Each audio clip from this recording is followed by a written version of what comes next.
두만강 푸른 모래 노젓는데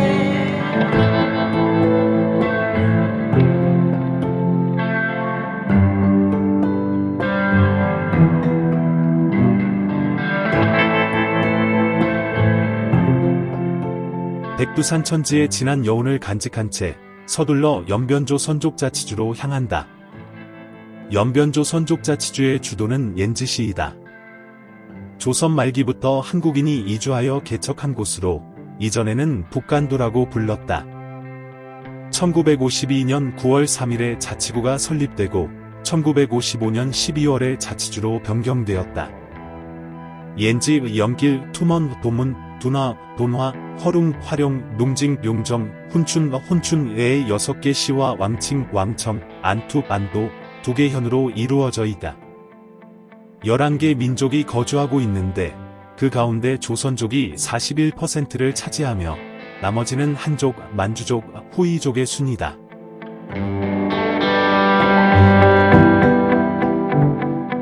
저 멀리 삼보물이 위에 일송정이 있다고 하는데 짙은 안개로 시야가 흐려 잘 보이지 않는다. 아쉬운 마음에 버스 안에서라도 일송정 노래를 목청껏 불러본다. 강가에서 멀리 송구자 지금은 어느 곳에 일송정은 용정시 비암산 기슭에 있는 정자이다. 그곳 산 정상에는 독야 청청 한 모습으로 우뚝 선 소나무가 한 그루가 있었는데 정자를 닮았다고 해서 일송정이라 불렀고 독립운동의 상징이 되었다. 윤혜영 작사, 조두남 작곡인 이 선구자는 지금도 한국인들이 한때 매우 선호하는 가곡 중의 하나이다.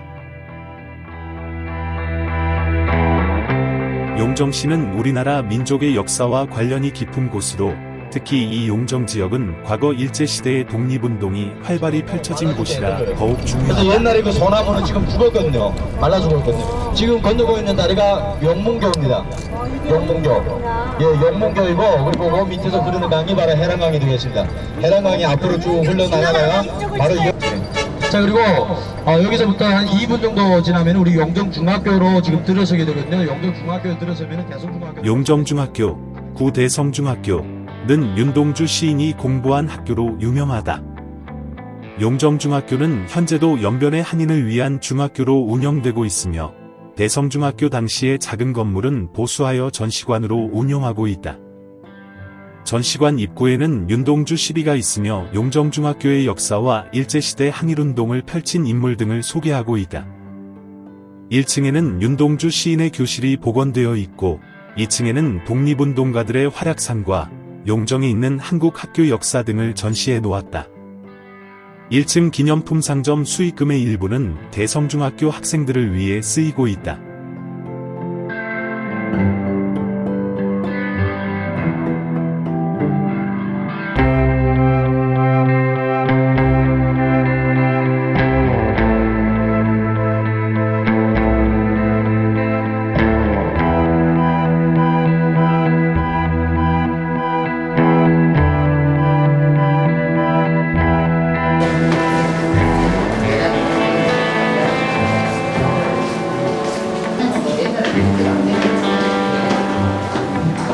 네, 안녕하세요. 반갑습니다. 네, 그럼 먼저 저희 영정 역사에 대해서 간단히 소개를 해드리겠습니다. 역사의 사책을 펼쳐놓고 보면은 옛간의 수비였던 영정은 우리 민족의 개척지였습니다. 일제 19세기 50년대로부터 조선인들은 영정 이남에 와서 수렵과 야채 채집을 하는 데로부터 1858년부터는 이곳에 와서 정착하게 되었습니다. 1886년 좌우에 우물을 발견하여서부터 이것을 영들이라는 영자와 우물정자를 합쳐서 영정천이라고 부르게 되었습니다. 네, 사진은 영정지명기원지 우물터이고 또 광복전의 영정시 역광경이며 영정시에는 간도 일본청 용사관 일터입니다. 네, 영정은 또한 민족교육의 발상지이기도 합니다.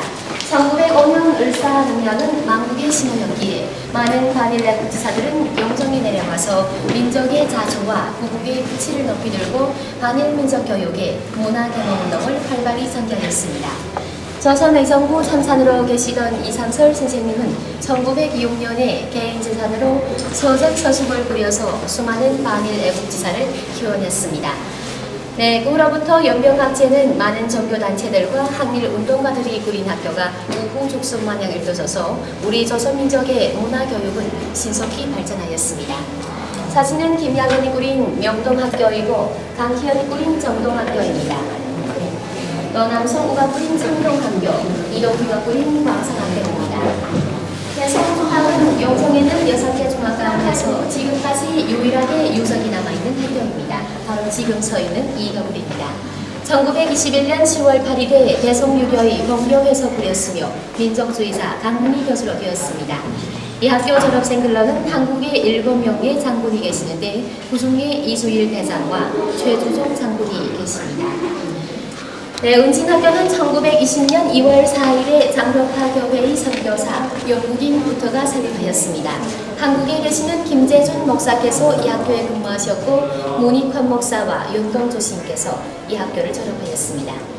동홍중학은 1921년 10월 1일에 전덕에서 꾸렸으며 창립된 그날부터 반일의 비치를 높이 들었습니다.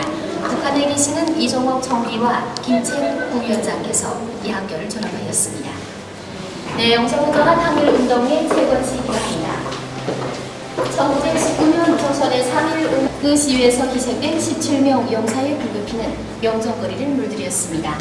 사진은 3.13 반일 만세 시위 광경이고 또 영정에 있는 3.13 이사의 묘소입니다. 네, 이것을 봅시다. 황해도 해소 출신의 교과이사 의령장으로 1904년 러일 전쟁이 일어나자 중국으로 망명하였습니다.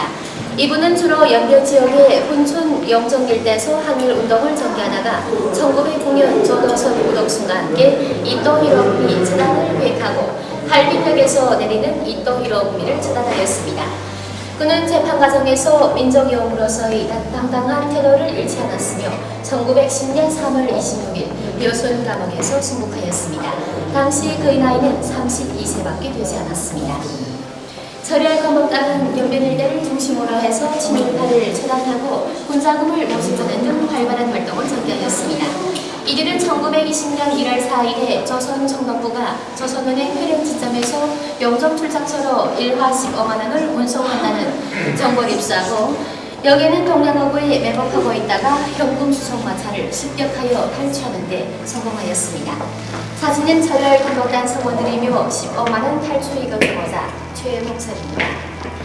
네, 민족교육운동을 통하여 투철한 항일 민족의식을 키워온 연변 조선족 이민들은 3.13 운동 이후 본격적인 항일 무장투쟁을 전개하였습니다.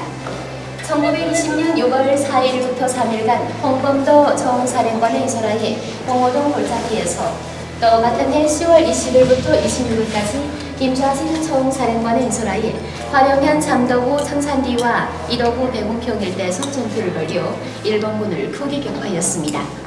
여기에는 이 사진이 봉오동 전적지와 창산리 백석환영기입니다. 네, 그리고 여기에는 이 사진은 1940년 3월 25일에 항일연군 제1을 매복 습격하여 100여명을 달성한 화령현 홍비하 전투 유적지입니다. 있었던 6개 중학은 1946년 9월 16일에 합병되어서 오늘날의 길림 성립 영정중학으로 되었습니다. 제1인 교장의 한석도 선생님이시고 창립되어 지금까지 근 2만여 명의 학생을 졸업시켜 나라와 민족을 위해서 많은 인재를 배양하였습니다.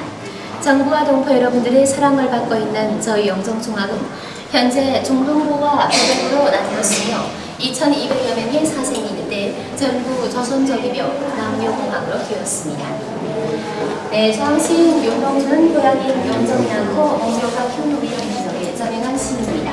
시는 1917년 12월 30일 지금의 영정시 지신형 명동천에서 태어나 서늘하여 명동서학교, 은진중학교, 평양숭실중학교, 광명중학교, 서울대민성문학교, 일본 육교대학을 다니다가 동지사대학 영문과에 전학하여 공부하다가 독립운동 협의소로 체포되어 1945년 2월 16일 광복 6개월 앞두고 일본 후쿠오카 형무소에서 생체 실험 대상으로 이름 모를 주사를 맞다가 옥살렸습니다. 당시 그의 나이는 29살밖에 되지 않았습니다. 여기에는 이 사진은 시인의 가족 사진이고 새로 복원된 생가의 전경입니다. 운진학교 재학 시절에 문익환 목사와 윤동주 시인께서 학우들과 함께 찍은 사진입니다. 네, 그리고 이 사진은 시인이 옥사한 일본 후쿠오카 형무소의 정문이고 시인의 부친이 시인의 시체를 화장하여 거래함을 가져와 고향집 앞마당에서 추도회를 가지는 장면인데 당시 집사는 문재인 목사입니다. 바로 문익환 목사의 부친입니다. 해마다 추석이나 청명이 되면은 우리 학교 사생들과 해내외하는 경보들은 가끔 묘소에 가서 참배할 정도입니다. 네, 여기는 이 사진은 한국연세대학교 내 세워진 연동조식이고 일본 동지사대학교 내 세워진 연동조식입니다. 이렇게 개척 초기로부터 지금까지 저 영종에서는 수많은 영웅인물들이 배출되었습니다. 그 중에는 청년문사 손몽규, 민주화 통일운동가 문익환, 유명한 영화배우 나온규, 연대대학 총장이었던 박규찬, 중국인민해방군 유병훈 소장, 그리고 신주 4호, 5호, 6호 발사에 거대한 공헌을 하였고 2007년 중국 달나라 탐구 설계를 맡은 박경상 원사, 연변 주정부 주장이었던 문진석입니다. 네, 계속해봅시다. 많은 후원을 해주신 광주시 유강학원의 최상욱 이사장님이십니다. 네, 여러분 열심히 경청해줘서 감사합니다. 여러분들께서 여기에 성의껏 도와주시면 고맙겠습니다.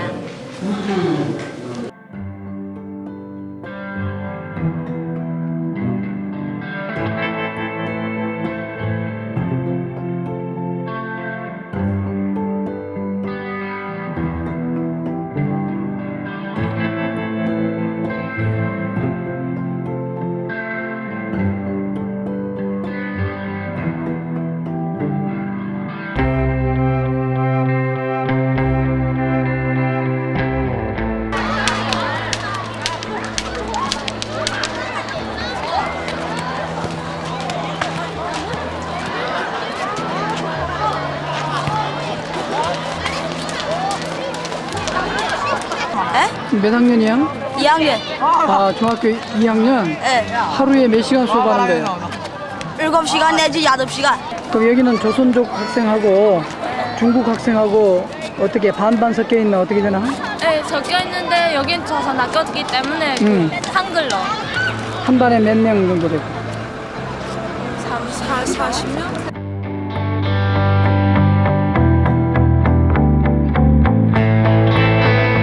제일 못 사는 마을이었거든요. 뭐가 좋은 점이 있냐면은 그 농사를 지으면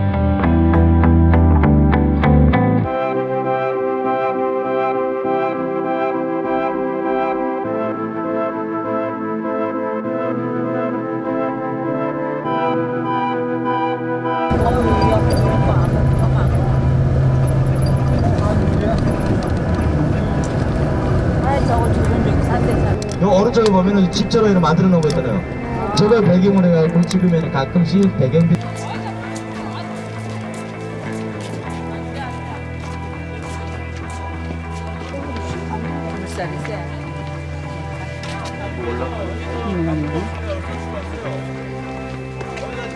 중국점이 있는 게 빨간색이거든요. 그래서 여기 지금 북계선이라고 지금 적혀져 있거든요. 저기 올라서 있는 게 빨간색까지 중국이고 파란색 이게 지금 저는 북한이거든요. 예, 빠질 수가 있으니까 지금 보시다시피 물살이 세지만은 타실 분 계시면은 손 들어봅시다. 왜 이렇게 올라와요? 아니,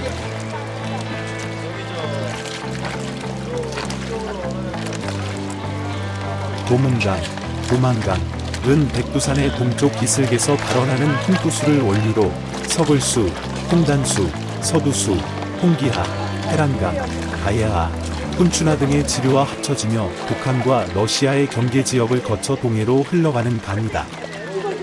길이는 521km로 대한민국 남한에서 가장 긴 낙동강보다 길다. 도만강 바로 건너 북한 남양마을이 보인다. 때마침 태풍으로 불어난 물은 도도히 물살을 일으키며 흐르고 강무리의 뗏목은 주인을 기다리다 못해 흐느적거린다. 주점 주인장이 권하는 막걸리 한 잔에 눈물 젖은 두만강, 목청을 도두어 불러본다. 반드시 도문교를 건너 내 고향으로 갈 날이 올 것이다. 두 손 모아 간절히 기도한다. 한강 푸른 모래 노젓는 대사고 흘러간 그 옛날이 괜히 어디로 갔어 그리운 내 님이요 그리운 내 님이요 떠나가 그 배는 어디로 가소